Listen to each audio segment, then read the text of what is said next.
The girls giggled softly as they talked about last night. There was not a single customer in the store, so the cashier went out into the hall to take part in the conversation. Veronika exhibited new arrivals of hair dyes. She was both interested and annoyed by the conversation. I was annoyed by the fact that during working hours the girls could do something more useful than chattering, but I was interested in the opportunity to learn something new. Curiosity is inherent in all people. Lily was talking about her date with a guy from the sports department. He sought her attention for a long time, and she finally deigned to go with him to a cafe. Veronika greedily caught every word. In her life there were no dates and even trips to a cafe. She was so carried away that she did not look after the correct arrangement. Her hands automatically lined up orderly rows of paint on the shelf. At the same time, not only colors were mixed, but also firms, and the price tags did not correspond to the goods at all. "Is there anything you can do right?" Lily asked contemptuously. "Whatever you take, everything comes out through one place. Go wipe the doors, I'll figure it out myself." Veronika shuddered. She went into herself so much that she did not notice the changes around. When a customer entered the hall, the cashier hastily took her place, and Lilia came up to check the arrangement of goods.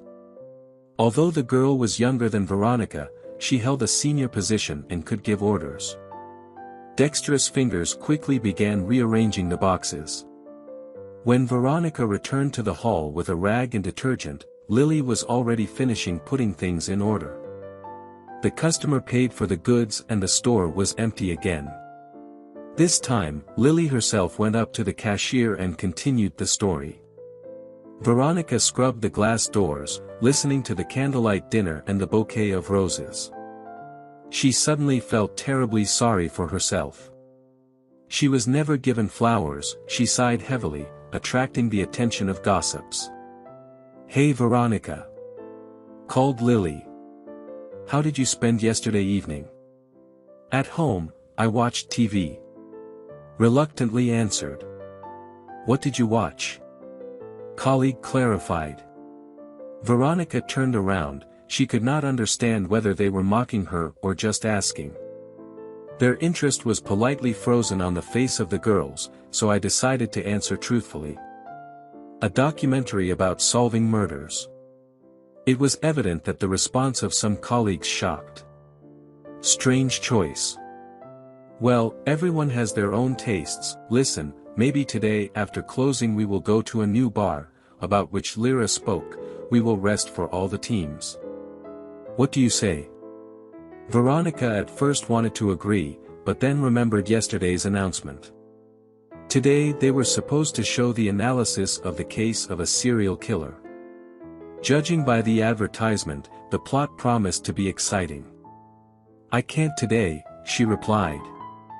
She promised to visit her sister. "Well, maybe next time." Lilia shrugged indifferently. Later, digging on a shelf with solid soap, Veronika heard her colleagues discussing her. She hid behind the counter and listened to the conversation. "Everything about this Veronika is indistinguishable from people." The cashier chuckled. "You heard that she's watching, what a horror." "Yeah, but what else to do? There is no family, no lover, even a cat is not all the same for people. All that remains is to watch all sorts of horrors." The woman was upset, wandered to the far end of the store, no matter how unpleasant it was, but her colleagues were right. She was not like everyone else, she was crazy. Confirmation of this was found every day. The store was closed. Veronika was in a hurry to go home. In order to be in time before the start of the program, she needed not to linger anywhere. But already in the supermarket, she realized that she did not have time. The queue was huge. A woman with a package of semi-finished products rushed from the cash register to the cash desk, could not determine in any way where to wait less. "Yes, you already stand in one place, like all normal people." Could not stand one of the buyers, who watched this running around. On Veronika, as if a bucket of water was poured, she stopped, patiently, waited for her turn and left the supermarket. Loving couples scurried around, sedately walked, elderly people, young people had fun, parents walked with their children. She only added a step she needed to catch the transfer. On the bus, two grandmothers sat down next to Veronika, actively discussing the granddaughter of a mutual friend. The girl decided to build a career and did not even try to start a family. Something abnormal. Old ladies whispered. The rest of the people have a family and a job, but this one does not want to get married. Veronika thoughtfully turned to the window. She never burned with the desire to hang up the care of some man. Why become a servant in her own house? She saw this many times, mother, sister, acquaintances, they all beamed with happy smiles on wedding photos, and then turned into slaves. Cooking, cleaning, ironing, laundry. And for what the woman sincerely did not understand this.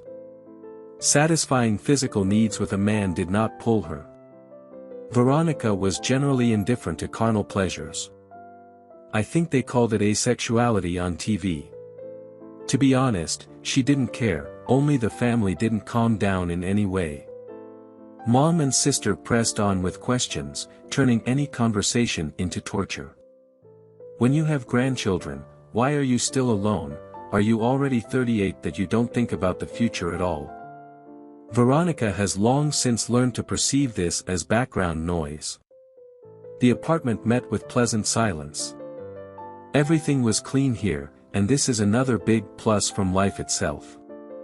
Veronika quickly changed clothes, washed her hands and threw cutlets from the package into the pan. The remote itself fell into her hands, the TV mumbled soothingly, the woman barely had time to shift the finished dinner into a plate when the sounds of a familiar screensaver rang out. She immediately hurried into the room. Documentaries, transferred to the fascinating world of criminology, enchanted the secret with the intricacies of events, the search for evidence. The woman couldn't tear her eyes away from them, but rather quickly all the methods of investigation both streamlined and became predictable. Inadequate behavior of criminals also turned out to be quite understandable. Soon Veronika caught herself thinking that she foresees every step of the criminals. Watching shows has become more interesting and boring at the same time. Now the woman noted all the mistakes due to which the investigators did not go on the trail of the criminals. And now it was worth starting a new issue, and Veronika already knew where the killer had miscalculated. The plot unfolded smoothly, talking about all the hypotheses of the detectives and the reinforced concrete alibi of the criminal. When the narrator confirmed her assumption, Veronika smiled with satisfaction. Yes, she would definitely be good at that, so good that she would never make such mediocre mistakes.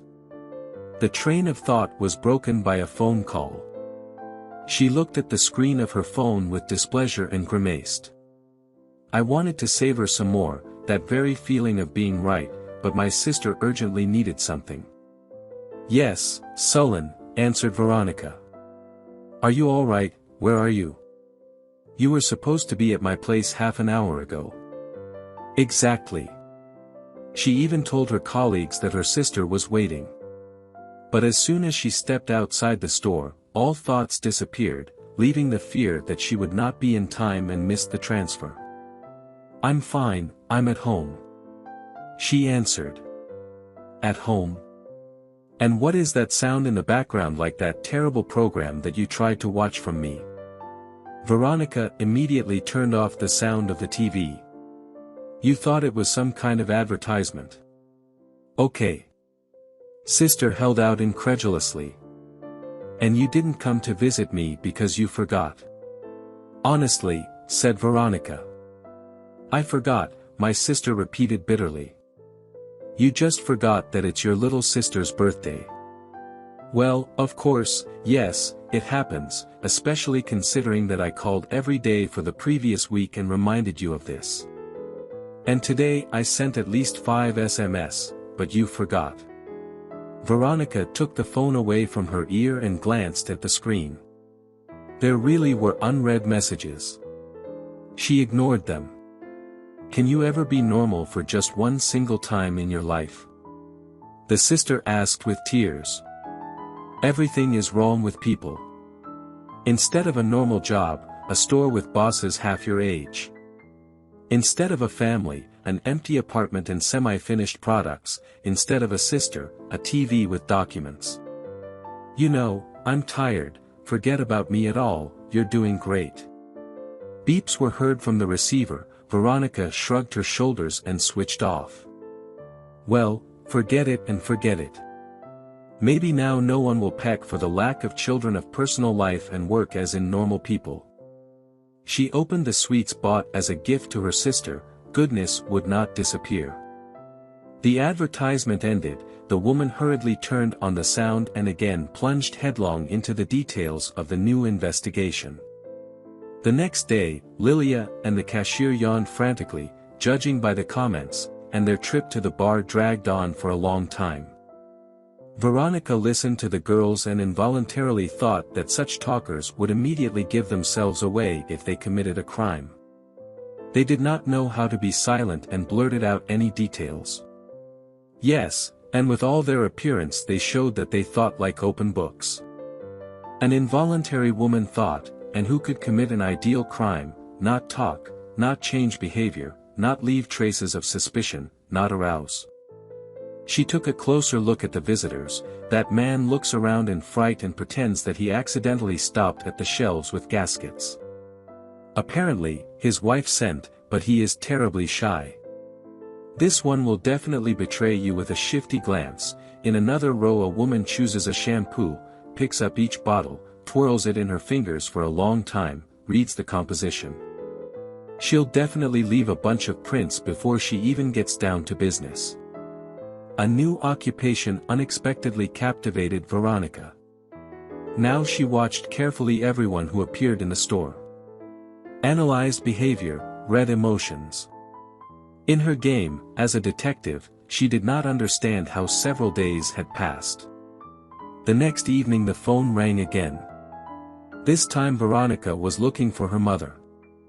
The conversation began neutrally, but soon my mother asked about the reasons for her sister's absence from the birthday party. Veronika honestly answered that she had forgotten. Unlike the birthday girl, her mother did not scream, but cried, asked.